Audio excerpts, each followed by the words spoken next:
তোমরা সবাই খাতা কোয়েশ্চেন সবাই পেয়ে গেছো তো? 15 মিনিট বাকি আছে, এখনই লেখা শুরু করে দাও। কখন ঘন্টা পড়বে কখন লিখবে অতক্ষণ দাঁড়াতে হবে না, না লেখা শুরু করে দাও তোমরা।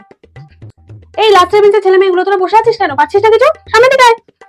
শোনো, প্রথমে দুটো সত্য হবে, তারপরটা মিথ্যা হবে, তারপরটা মিথ্যা হবে, পরে দুটো আরো, তারপরটা সত্য, হ্যাঁ তারপরটা মিথ্যা। মিলিয়ে নিয়েছো সবাই? হ্যাঁ, এখানে একবারে 10-এ 10 পাবি তোরা, কোনো চিন্তা নেই। এই হেড স্যার আছে, হেড স্যার। হ্যাঁ হ্যাঁ স্যার, খুব ভালো পরীক্ষা হচ্ছে। হ্যাঁ হ্যাঁ, কোনো চিন্তা নেই, সবাই পাস করে যাবে এবারে, খুব ভালো রেজাল্ট হবে আশা করছি। ম্যাম বাথরুম যাবো? কেন বাথরুম যাবি কেন এখন? ম্যাম বাথরুমে না আসলে বইটা লুকিয়ে এসেছি, একটু দেখে আসতাম। বইটা নিয়ে চলে আয়, এখানে বসে বসে লিখবি। বাথরুমে আবার লিখছে। দেখুন এরা আমাকে দেখাচ্ছে না, কখন তোকে বলছি একটু দেখাতে, একটু দেখালে আমি বাকিটা লিখে নেবো। আচ্ছা তুই সামনে চলে, আমি তোকে বলে দিচ্ছি সব, চলে। ঘন্টা পড়ে গেছে, তাও তোরা আরো 10 মিনিট লেখ, কোনো অসুবিধা নেই, আমি ম্যানেজ করে নেবো। আমি তো খাতা তুলছি, নে নে লেখ লেখ, তোর আছে তো? দেখ এখনো কিছু পাচ্ছিস নাকি সেটা আমি তাহলে দেখে দিই।